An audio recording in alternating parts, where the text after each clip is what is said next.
जय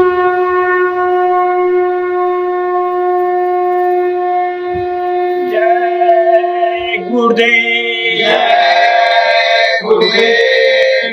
बचो और बचाओ, शाकाहार अपनाओ, जान बचाओ, देश बचाओ, देश के वीरों आगे आओ।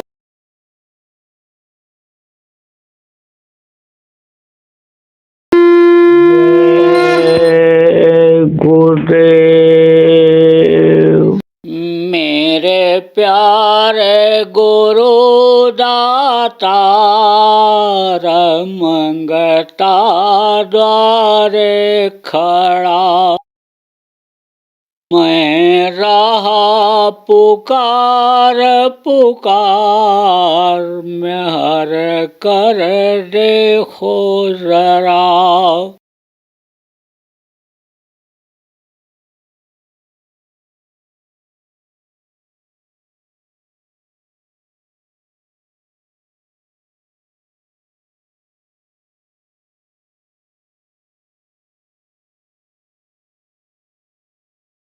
अब माया का फैलाव कहाँ तक है? गो गोचर जहाँ लग मन जाई, सो सब माया जानू भाई। जहाँ तक मन जाता है माया का पसारा वहाँ तक है। तो एक काल और माया का ये देश है। तो अब आप ये समझो प्रेमियों, जो माया के देश में आते हैं, माँ के पेट में बन करके पल करके बाहर निकलते हैं, माया के इस देश में रहते हैं, उनके मुँह से जो नाम जगाया जाता है, निकाल करके बताया जाता है, वो नाम होता है मायक नाम। अब महात्मा आते हैं, संत आते हैं, अवतारिक शक्तियाँ आती हैं, तो एक नाम वो समय के अनुसार जगाते हैं। आप ये देखो, जैसे त्रेता में राम आए थे, राम नाम को उन्होंने जगाया। कृष्ण आए, कृष्ण नाम को जगाया। कृष्ण आए जब, आप ये देखो, जब कलयुग आया तो कलयुग में जब संत आए तो कबीर साहब ने सत साहब नाम जगाया। गुरु नानक साहब आए, उन्होंने वाहे गुरु नाम जगाया। गुरु के जलवा को जब अंदर में देखा, अरे तो चुप नहीं रह सके। वाहे गुरु वाहे गुरु वाहे गुरु वाहे गुरु मुँह से निकल गया, वारे मेरे गुरु, वारे मेरे गुरु, वारे मेरे गुरु। अब आप समझो, वो तो आपके लिए सपना है, उस समय के लोगों के लिए सपना था। लेकिन सपने में भी देखो, कोई चीज़ जब आदमी देखता है तो मुँह से वो आवाज़ निकाल देता है।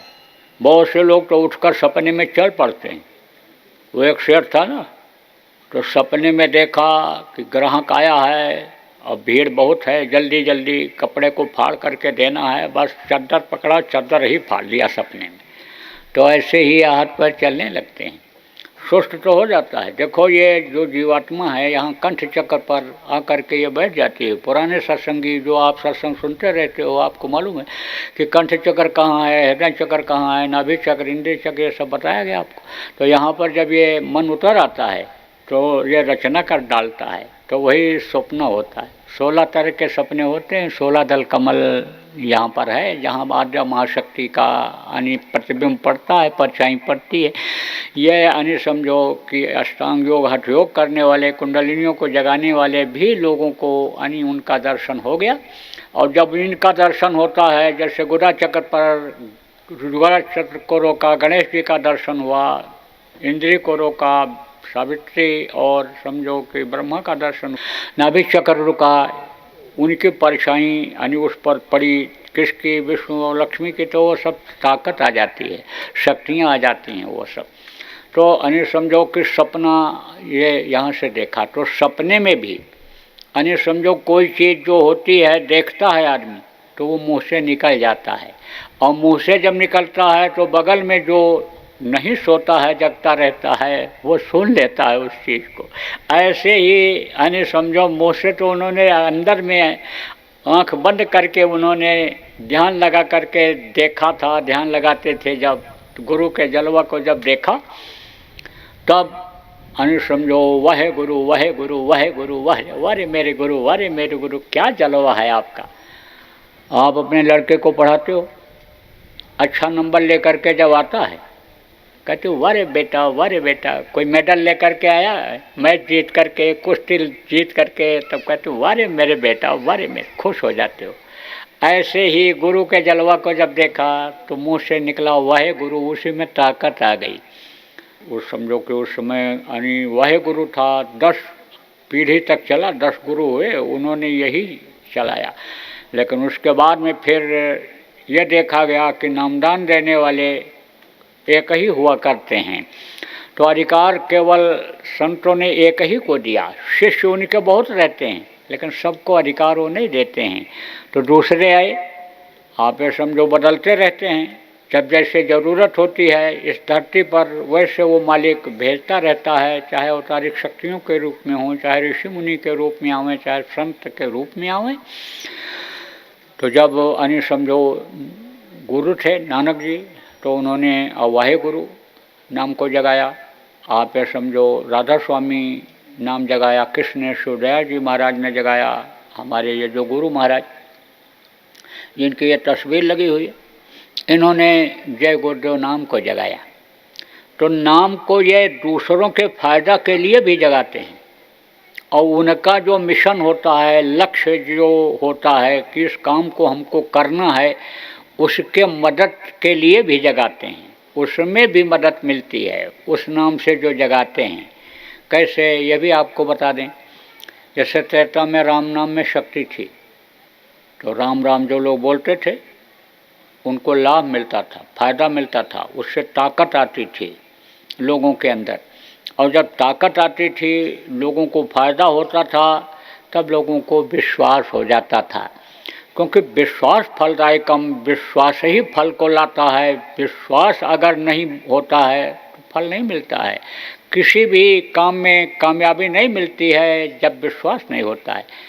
आप देखो अपने बच्चे को विश्वास के साथ स्कूल में भर्ती कराते हो कि ये यहाँ पढ़ेगा, पढ़ाई अच्छी होती है, आगे बढ़ जाएगा, कलेक्टर कमिश्नर बन जाएगा, अच्छे ओहदे पर चला जाएगा, विश्वास के साथ ही आप पढ़ाते हो। ट्यूशन पढ़ने के लिए, कोचिंग करने के लिए बच्चा जाता है, विश्वास के साथ जाता है कि यहाँ के मास्टर जी लोग हमको पढ़ा ले जाएंगे, तो विश्वास मुख्य चीज़ होती है।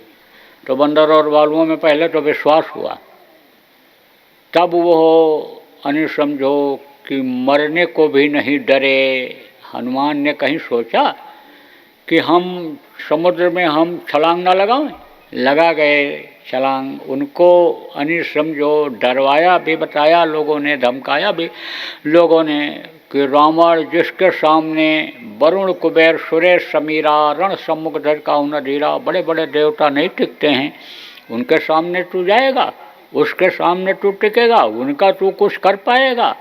आप ये समझो हर जगह पर अच्छे और बुरे लोग रहते हैं, कोई अच्छा मन बनाने वाला रहता है तो कोई बुरा मन बना देता है। जिसका जैसा कर्म होता है, जैसा खान पान चाल चलन होता है, बुद्धि उसकी उसी तरह की होती है। समाज में भी आप देख लो, इस तरह के बहुत से लोग आपको मिलेंगे, अच्छे भी मिलेंगे और बुरे लोग भी मिल जाएंगे। तो जब उनको विश्वास हो गया, तब उन्होंने कहा कि हमारा कोई बाल नहीं बांका कर सकता है, और छलांग लगा करके यानी समझो कि वहाँ पहुँच गए। पूँछ में जब आग लगाया जाने को हुआ तब डरे, अरे रहा न नगर बसन घटेला, बाढ़ी पूँछ कीन कब खेला। पूँछ को बढ़ाते चले गए, ये नाम प्रभु का अपने ले ले करके, ताकत पैदा करके पूँछ को बढ़ाते चले गए। देखो प्रेमियों, उनको भी यानी समझो कि युक्ति आती थी। किस चीज़ की युक्ति? शक्ति लाने की। अंदर में शक्ति आती है, अंदर में आती है। अंदर में शक्ति जब आती है तब अणिमा गणिमा महिमा लघुमा ये सिद्धियां जो हैं ये सब वश में हो जाती हैं। उनको मालूम था, योग करते थे, साधना करते थे। कौन? हनुमान। तो जब आप ये समझो कि उनको संजीवनी बूटी लानी थी, लक्ष्मण को शक्ति बाण लगा और वो बेहोश हो गए। वैद्य ने कहा संजीवनी बूटी से ही ये है होश में आएंगे, और वो प्रातः काल यानी तक आ जाए, सूरज निकलने के पहले तक आ जाए, तभी यह संभव है।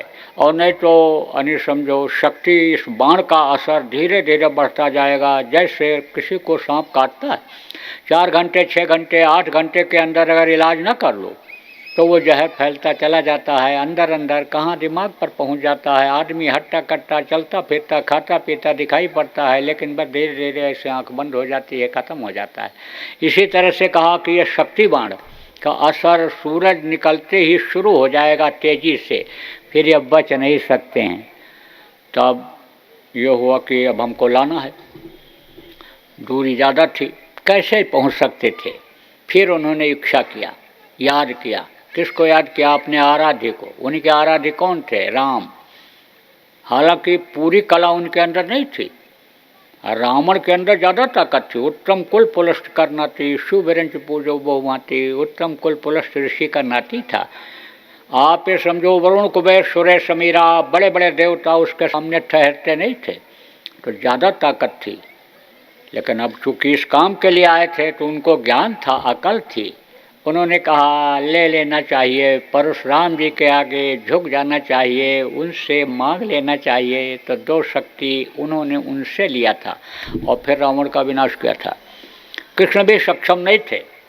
अगर उस वक्त के सुपक्ष जो संत थे, हर धरती पर एक न एक कोई आध्यात्मिक संत यानी हमेशा रहा है और रहेगा जब तक ये धरती रहेगी। तो वो क्या करते हैं, दया की धार यानी डालते रहते हैं जीवों पर। तब उन्होंने कहा अब अपनी दया की धार आप समेटो। उनके आध्यात्मिक गुरु थे कौन? सुपक्ष। और विद्या गुरु कौन थे? संदीपनी। इनके आध्यात्मिक गुरु कौन थे? राम के वशिष्ठ। और विद्या गुरु कौन थे? विश्वामित्र, जो 12.5 वर्ष तक के लिए जंगल में ले गए थे, 9 गुणों से लैस किए थे, वो इनके विद्या गुरु थे और वो आध्यात्मिक गुरु थे। प्रमाण भी मिलता है, जब ये रावण को मार करके वापस आए तो माता कौशल्या को भ्रम हो गया। अति सुकुमार जुगुल मेरे बारे, कौन भांति लंका पट मारे। ए मेरे बेटा, इतने बड़े पराक्रमी रावण को तू कैसे मार सका? तब उन्होंने कहा गुरु वशिष्ठ कुल पूजी हमारे, तिनके कृपा धनु जन्म मारे। ए माँ, मेरे अंदर कोई शक्ति नहीं थी, वो तो गुरु वशिष्ठ की कृपा थी कि जिससे मैंने रावण का विनाश किया। तो अब आप ये समझो कि रावण के अंदर ज़्यादा शक्ति थी, लेकिन ये जो शक्तियाँ उन्होंने इनके अंदर पैदा कर दिया। किसके अंदर? हनुमान के अंदर। क्यों पैदा किया यह भी आपको बता दें कि भक्त का भी नाम हो जाए, ताकि भविष्य में भी लोग भक्ति करें। और नहीं तो भगवान ही सब कुछ कर देते तो भक्तों का नाम कैसे होता। अगर कृष्ण ही यानी समझो सब कुछ किए होते तो गोपी और ग्वालों का इतिहास में नाम न रहता। राम अगर अयोध्या में बैठ कर के रावण को मार देते तो आज उनकी पूजा न होती। आज इतना त्याग अगर वो न किए होते कि पिता के आदेश पर गद्दी पर ठोकर मार दिया और जंगल चले गए, आप फिर समझो ये अगर न किए होते, अगर वो हनुमान के अंदर शक्ति न भरे होते, उनसे काम न कराए होते, तो आप फिर समझो कि उनकी इतनी कीमत न होती। भक्त यानी समझो कि कौन होते हैं? भगवान। और भगवान का कौन होता है? भक्त। आप ये समझो ये एक दूसरे का हमेशा से रिश्ता चलाया है, नाता चलाया है। जैसे एक तरह का नोट होता है, 100 रुपये का नोट, देखो दोनों जो होते हैं, जो पहलू होते हैं, वो यानी समझो एक जैसे तो नहीं होते हैं, लेकिन दोनों की कीमत होती है, क्योंकि नोट के साथ वो जुड़े हुए रहता है, जो उसमें छपा रहता है, लिखा रहता है। एक सिक्के के 2 पहलू होते हैं, सिक्का तो एक है लेकिन 2 पहलू, तो ये जुड़े रहते हैं, इसलिए दोनों की कीमत होती है। तो अब आप ये समझो कि कीमत उन्हीं से आई। किससे आई? राम से आई। उन्होंने योग साधना बताया। कहाँ से लिया था? विश्वामित्र से लिया था, वशिष्ठ गुरु से लिया था। तो रिद्धि सिद्धि प्राप्त किया उन्होंने। अरुमा गरुमा महिमा लघुमा वशीकरण, ये सब सिद्धियाँ हैं। इनका अलग अलग काम है। जैसे अरुमा शक्ति, बहुत छोटा हो जाए, मच्छर हो जाए, मशक समान रूप कब धरी, लंकन चलो सुमेध न धरी, यानी मशक समान बन जाते थे, उड़ करके गए, छोटे बन गए। लेकिन जब पहाड़ उठा करके लाना हुआ, देखा संजीवनी नहीं पहचान में आ रही है, तो पहाड़ ही उठा ले चलें, वैद्य जी वहाँ देख लेंगे, निकाल लेंगे बूटी को, जड़ी को, पौधे को। तब वो गरिमा शक्ति को लाए। कहते हो ना, आपकी गरिमामयी उपस्थिति प्रार्थनीय होगी, लिखते हो ना किसमें? निमंत्रण कार्ड में, शादी ब्याह के कार्ड में लिखते हो। तो आप ये समझो कि गरिमा शक्ति आई, और गरिमा शक्ति जब आई तो भारी भरकम शरीर हो गया, पूरा पहाड़ उठा लिए। अब फिर उड़ना हुआ, जब फिर उड़ना हुआ तब समझो छोटे हो गए, पहाड़ भी छोटा हो गया। फिर जब वहाँ पहुँचे तो फिर अपने आकार में आ गए, पहाड़ जैसा हो गया।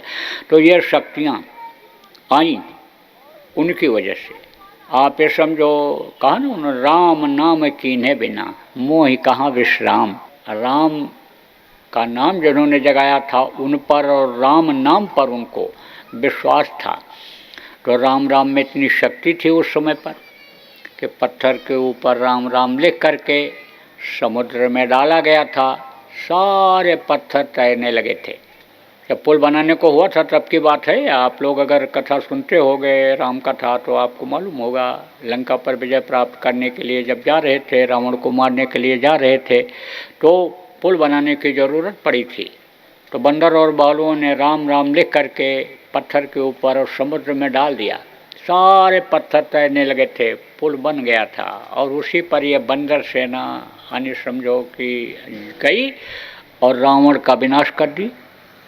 रावण को कोई मार नहीं सकता था, लेकिन 3 बुराई उसमें जो प्रमुख रूप से थी उसी से उसका विनाश हुआ। वो भी बता दें आपको, मांस खाता था, शराब पीता था, तो होश में नहीं रह जाता था, तो उसकी निगाहें यानी खराब हो जाती थीं, हाथ पैर की गतिविधियाँ खराब हो जाती थीं, दिल दिमाग बुद्धि उसकी ख़त्म हो जाती थी, बुद्धि भ्रष्ट हो जाती थी। दूसरे की माँ बहन को अपनी पत्नी समझने लगता था। आप ये समझो, ऐसा कुभाव आ जाता था, कुभाव जिसको कहते हैं, ऐसा आ जाता था। यही कारण उसका विनाश का बना। तो राम जब चले गए, कृष्ण आए तो कृष्ण नाम को जगाया उन्होंने।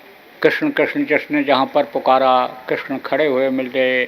आप देखो द्रौपदी को, बाराग्रह को, तमाम ऐसे उदाहरण आप ये समझो कि मिलते हैं। कृष्ण नाम को उन्होंने जगाया। देखो कृष्ण ही तो पुकारा था द्रौपदी ने। आप ये समझो, जब चीर उसका हरण होने लग गया, दुशासन खींचने लग गया, चीर को नंगा करने लग गया, तब वो हो यानी समझो कि कृष्ण ही पुकारी थी। और कृष्ण आकर के खड़े हो गए और सारी बिच नारी है कि नारी बिच सारी है कि सारी की ही नारी है कि नारी की सारी बढ़ती चली गई थी। लाज उसकी बच गई थी। किसकी? आप ये समझो कि द्रौपदी की। कृष्ण बोलने से, नाम बोलने से, कृष्ण जगाया हुआ नाम था। देखो लोग कहते हैं 16,000 रानियाँ थीं। हाँ, रानियाँ नहीं थी, वो तो योगी थे। वो तो अंदर में जब आवाज़ लगाते थे और वो बांसुरी 5 नौबत बाजती, कहा ना, हो छठी सोराग और जा मंदिर खाली पड़ा बैठन लागे, कहा ना कबीर साहब ने। इसमें 5 नौबत हमेशा बजती रहती है। आप ये समझो वो ध्वनि सब उतरते रहते हैं, आयतें इसमें सब सुनाई पड़ती रहती हैं, सब होता रहता है। तो अंदर में जब बांसुरी वो तैरते थे, तब जब बांसुरी समझो तैरने का मतलब उनको याद करते थे, किसको? उन अपने प्रेमियों को जिनका जीवात्माओं से संबंध उनका था, गुप्ताओं का, तब वो बेकल हो जाती थी। वो आवाज़ उनके कान में पड़ने लगती थी और वो बेकल हो जाती थी।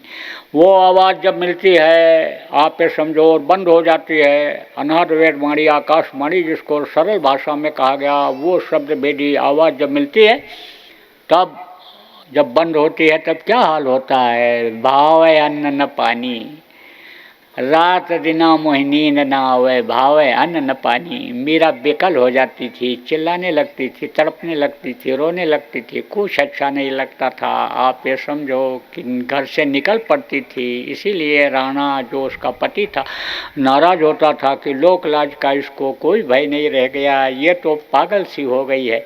तो अब आप ये समझो कि अंदर में टेर जब सुनाई पड़ता था तब वो चल पड़ती थी। तो कृष्ण आप ये समझो कि को लोग मानते तो हैं, आप ये समझो कि गीता पढ़ते भी हैं, लेकिन उसमें जो लिखा है समझ में नहीं आता। रामचरितमानस में जो लिखा हुआ है समझ में नहीं आता है। कोई समझाने वाला जब मिल जाता है तब आप ये समझो वो चीज़ें समझ में आ जाती हैं। जैसे 16 दर्जा पढ़ा हुआ कोई किताब को लिखे तो 16 दर्जा पढ़ा हुआ आएगा तभी समझा पाएगा, 8 दर्जा पढ़ा हुआ उसको क्या समझाएगा। तो ऐसे ही यानी समझ में जब नहीं आता है तो आदमी भ्रम में पड़ जाता है।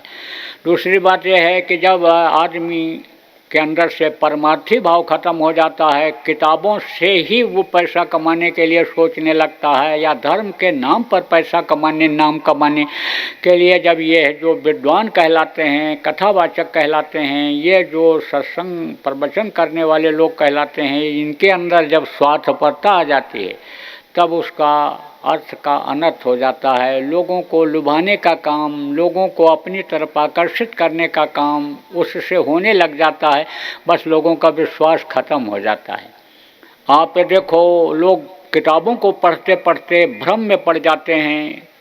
एक आदमी ने मेरे से ही कहा उस किताब में ये लिखा है, उसमें ये लिखा है, दोनों एक दूसरे की किताबों का काट है। अरे हमने कहा किताब को किसने बनाया, किसने लिखा, यह तो अभी किसी को मालूम नहीं है। वेद से ही ये सारे धार्मिक ग्रंथ निकले हैं। अब वेद के शब्दों को कोई पकड़ नहीं पाता है। संस्कृत में वो समझो कि आयतें उतरी थी, क्योंकि उस वक्त पर केवल एक ही भाषा थी। जब वेद की आवाज़ ब्रह्मा के मुंह से सुनाई पड़ी थी तो एक ही आवाज़ सुनाई पड़ी थी। वो भाषा कौन सी थी? संस्कृत थी। शुरू में केवल एक भाषा संस्कृत भाषा थी, अब तो बहुत सारी भाषाएं हो गई। शुरू में केवल मानव जाति थी, अब तो देखो तमाम जातियां हो गई। हिंदू, मुसलमान, सिख, ईसाई हो गए, उसमें भी उपजातियां हो गई। बहुत से लोग तो जाति के पीछे, बहुत से लोग भाषा के पीछे लोगों को मार दे रहे हैं, काट दे रहे हैं, लोगों को समझो बरगला दे रहे हैं। आप ये समझो बच्चों का इसी के नाम पर भविष्य खराब कर दे रहे हैं। बहुत बड़ी गलती कर रहे हैं, ऐसा नहीं करना चाहिए। कुछ तो जान में कर रहे हैं, स्वार्थवश कर रहे हैं, कुछ अज्ञानता में कर रहे हैं। इसीलिए तो बताया जाता है कि भाई जात पात के पीछे मत भगो, भाई भतीजावाद के पीछे मत पड़ो, आप तो मानववाद में रहो। मानव बनाया उसने, मानव धर्म बनाया उसने, उसको अपना लो। तो प्रेमियों, मैं आपको ये बता रहा था कि समझो कि कृष्ण नाम में शक्ति उस समय पर थी, और कृष्ण कृष्ण जिसने जहाँ पर पुकारा, कृष्ण नाम में शक्ति थी, कृष्ण पुकारा और कृष्ण नाम में समझो कि जो ताकत थी उस ताकत से फ़ायदा उठाया। अब ये भी बीच में बता दूं आपको कि गीता तो लोग पढ़ते हैं, लेकिन आप समझो चौथे स्कंद में 34वें श्लोक में उन्होंने भी यह लिख दिया है कि सच्चे गुरु, समर्थ गुरु की तलाश करो, उनके पास जाओ, उनसे रास्ता लो, और फिर तुम्हारी जीवात्मा का कल्याण हो सकता है। जीवात्मा की बात जहाँ तक, चाहे कबीर साहब रहे हों, चाहे पलटू साहब रहे हों, चाहे नानक साहब रहे हों, चाहे गोस्वामी जी महाराज रहे हों, चाहे कृष्ण रहे हों, चाहे राम रहे हों, इन्होंने जीवात्मा की बात जहाँ तक बताया उसको लोग समझ नहीं पाए। उसके बारे में तो आप समझो प्रवचनों में लोग बता नहीं पाते हैं, लोगों को जानकारी नहीं हो पाती है। लेकिन जब सत्संग मिलता है तब इन चीज़ों की जानकारी होती है। आप देखो, जब कृष्ण के जाने का समय हुआ तब उस समय पर कृष्ण ने कहा था कि अब मेरा समय हो गया, मनुष्य शरीर धारण करने की वजह से मुझे भी इस दुनिया से अब जाना पड़ेगा, और मेरा काम भी हो गया जिस काम के लिए मैं आया था। द्वापर का विधान अब खत्म हो जाएगा, कलयुग आ जाएगा, मुझे जाना है। तब पांडव ने कहा था, महाराज मुझको भी लेते चलिए। जो टूक जवाब उन्होंने दिया, मैं तुमको नहीं ले जा सकता हूँ, तुमको किसी त्रिकालदर्शी के पास जाना पड़ेगा, समर्थ गुरु के पास जाना पड़ेगा, उनसे रास्ता ले करके और तुमको योग साधना करनी पड़ेगी। और अगर तुम ऐसा नहीं करोगे तो तुमको मानव हत्या का पाप लगेगा। मानव हत्या बहुत बड़ा पाप होता है, तो वो तुमको झेलना पड़ेगा। आखिर में उन्होंने बहुत प्रार्थना किया। पांडव ने कहा, महाराज सारी जिंदगी मैं आपके साथ लगा रहा और समझो कि यही उम्मीद में रहा कि जब आप चलेंगे हमको लेते चलेंगे, लेकिन अब इस समय पर बुढ़ापे में आप जवाब दे रहे हो, ना कर रहे हो। इस समय मैं कहाँ गुरु खोज पाऊँगा, कैसे योग साधना इस कम उम्र में बुढ़े शरीर से कर पाऊँगा। इसलिए महाराज दया करो, लेते चलो। लेकिन साफ कहा, अवतारिक शक्तियाँ आती हैं परिवर्तन के लिए, धर्म की स्थापना के लिए, सज्जनों की रक्षा के लिए, और जो संत आते हैं जीवात्माओं के कल्याण के लिए आते हैं, उनके पास तो तुमको जाना ही पड़ेगा। तो आप ये समझो कि जैसे राम नाम में शक्ति थी, कृष्ण नाम में शक्ति जैसे थी, ऐसे कैसे कलयुग में सतनाम में शक्ति थी, राधा स्वामी में शक्ति थी, उसी तरह से जय गुरुदेव नाम में शक्ति है। यह हमारे गुरु महाराज ने जगाया था। कैसे जगाते हैं प्रेमियों, यह भी आपको बता दूं। आप कहाँ से जुड़े हो ये आपको नहीं मालूम है, उस परमात्मा की शक्ति से जुड़े हो, बहुत पतले तार के द्वारा जुड़े हुए हो। वही तार जब कट जाता है तब बड़े बड़े डॉक्टर वैज्ञानिक फेल हो जाते हैं, कहते हैं क्या हो गया, समझ नहीं पाते हैं क्या चीज़ निकल गई इस शरीर से कि ये शरीर में सड़न गलन बदबू आने लग गई। क्योंकि जीवात्मा बहुत पतली है, देख नहीं सकते हो, और रास्ता भी वो पतला है, जिससे 5 महीना 10 दिन का बच्चा जब माँ के पेट में हो जाता है तब ये डाली जाती है और निकलती उसी रास्ते से है। तो उसको संतों के अलावा, साधकों के अलावा और कोई देख नहीं सकता है। तो अब आप ये समझो कि वो तार कहाँ से जुड़ा है, जीवात्मा का परमात्मा से। ऐसे ही संत जिस नाम को जगाते हैं तार के द्वारा जोड़ देते हैं, और उस नाम से जब उसको पुकारा जाता है तो वो आवाज़ सीधी पहुंचती है। कैसे बता दें आपको। आप अपने परिवार के साथ कहीं जा रहे हो, छोटे बच्चे को ठोकर लग गई तो बोला पापा, तो मुंह से उसके निकला और कान में आपके पड़ेगा। तार कहाँ पहुँचेगा? कान के द्वारा, यानी यहाँ पर जीवात्मा यहाँ है, यहाँ से दिखती है। इसलिए संतों ने आँखों के बीचों बीच में बताया कि जीवात्मा बैठी हुई है और यहीं से उसकी ताकत पूरे शरीर को चलाती है। सबसे पहले आँख में आती है, फिर कान में जाएगी, फिर मुंह में आएगी, और फिर इधर कंठ में और हृदय में, फिर नाभि में, और फिर इंद्री यानी पेशाब का मुकाम, और जिधर से मल त्याग करते हो गुदा, वहाँ शक्ति जाती है। और उसी से ये चक्र चलते रहते हैं, पूरा शरीर चलता रहता है। तो कहीं भी देखो कांटा चुभता है, यहाँ से कांटा चुभा तो महसूस कहाँ होता है? यहाँ महसूस होता है। कैसे महसूस होता है? 72,000 नसें हैं, सब यहाँ से जुड़ी हुई हैं। कुछ नीचे से हैं और कुछ ऊपर से हैं, लेकिन कनेक्शन सबका इस शरीर में 72,000 नसों से है। तो अब आप पे समझो कि उसी नस के द्वारा ही समझो कि यहाँ आभास हो जाता है। यहाँ पर बांध दीजिए आप कस के, नस बन जाए तो पता नहीं चलेगा, उंगली काट दोगे नहीं पता चलेगा। तो संबंध कहाँ से है? यहाँ से। तो कान में आवाज़ पड़ती है, बोलता लड़का है और आवाज़ कान में पड़ी और फट से वो जीवात्मा तक गई, और जीवात्मा वहाँ से जुड़ी हुई है, बस फौरन रक्षा कर देता है। बहुत लोगों ने जय गुरुदेव नाम बोल करके अपनी जान बचाई।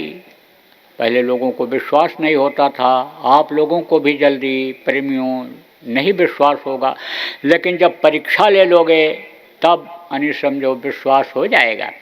मैं कहता हूँ कि आग में गर्मी है, आप आग के करीब न जाओ तो विश्वास नहीं होगा। कहता हूँ बर्फ़ ठंडा है, हाथ रख दोगे तो विश्वास हो जाएगा कि बर्फ़ ठंडा है। ऐसे ही जब आप प्रैक्टिकल कर लोगे तब आपको विश्वास हो जाएगा।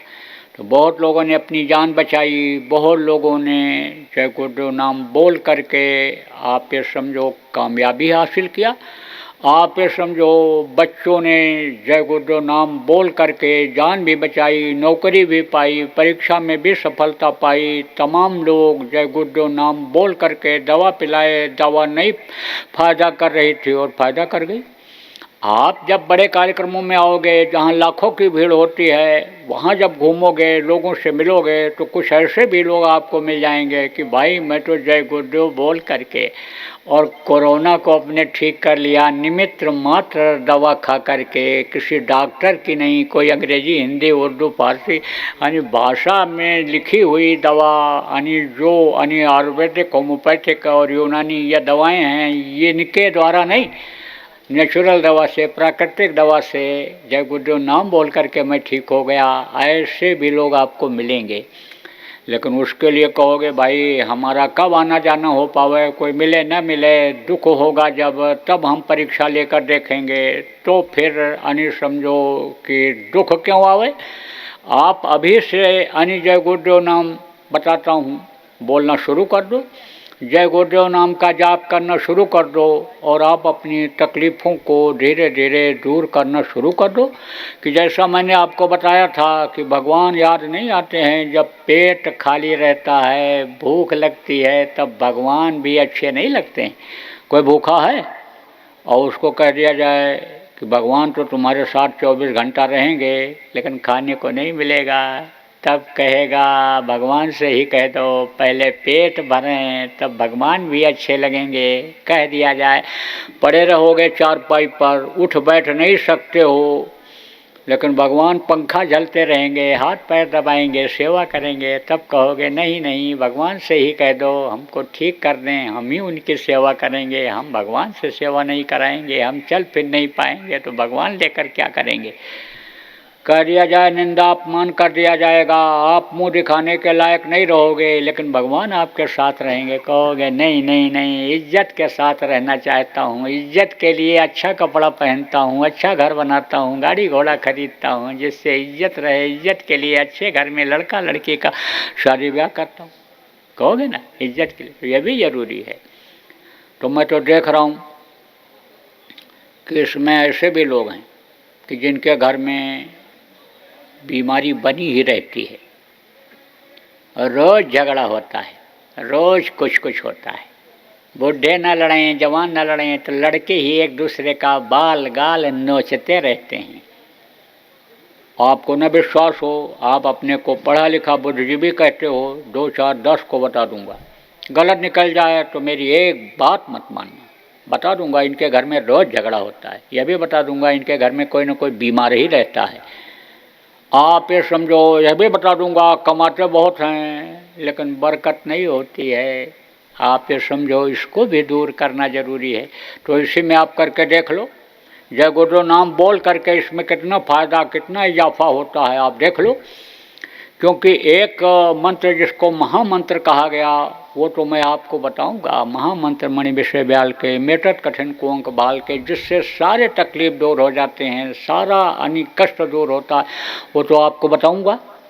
लेकिन आपको बताते समय ये बताया जाता है कि देखो इसको किसी को बताना नहीं।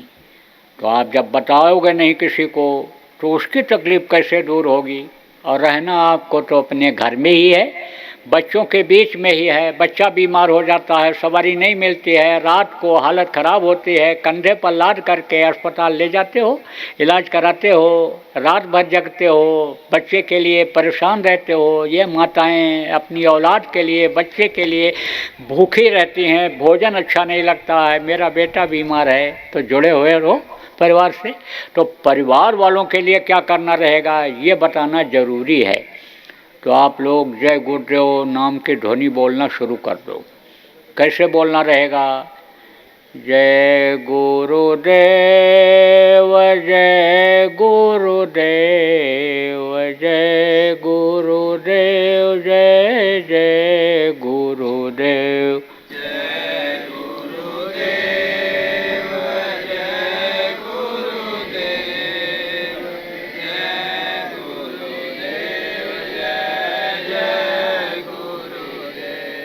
यह जब जय गुरुदेव नाम बोलोगे, नाम ध्वनि बराबर 1 घंटा जब कराओगे घर में, तो यह रट जाएगा।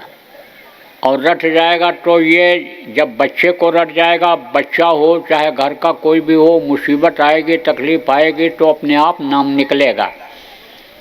कान कोट कोट मुंजतन कराही अंत नाम मुखावत नहीं। आखिर में यमराज के दूत जब आते हैं मारते हैं, हड्डी हड्डी जब चटकती है, आँख की रोशनी खत्म हो जाती है, कान से सुनाई नहीं पड़ता है, तब आप ये समझो कि मुँह से उस वक्त का जीता जागता नाम नहीं निकलता है। जय गुरुदेव। बाबा उमाकांत जी महाराज अपने ही प्रेमियों के सहयोग से संस्था द्वारा जनहित का कार्य करते हैं। किसी भी व्यक्ति, संस्था व सरकार से कोई भी चंदा, चुटकी व अनुदान नहीं लेते और किसी भी तरह का व्यापार भी नहीं करते। इसलिए आप श्रोताओं को बताया जा रहा है कि बाबा जी के नाम पर किसी भी प्रकार का धन मांगने वाले व व्यापार में प्रचार करने वाले लोगों से होशियार रहिएगा। आपसे यही कहना है कि सत्संग सुनो, समझो और अच्छा लगे तो मानो। आने वाली बीमारी तकलीफ़ों से बचने के लिए कुदरत व सरकारी नियम का पालन करो। आपके सुझाव के लिए व्हाट्सएप नंबर 9575600700। जय गुरुदेव, जय गुरुदेव।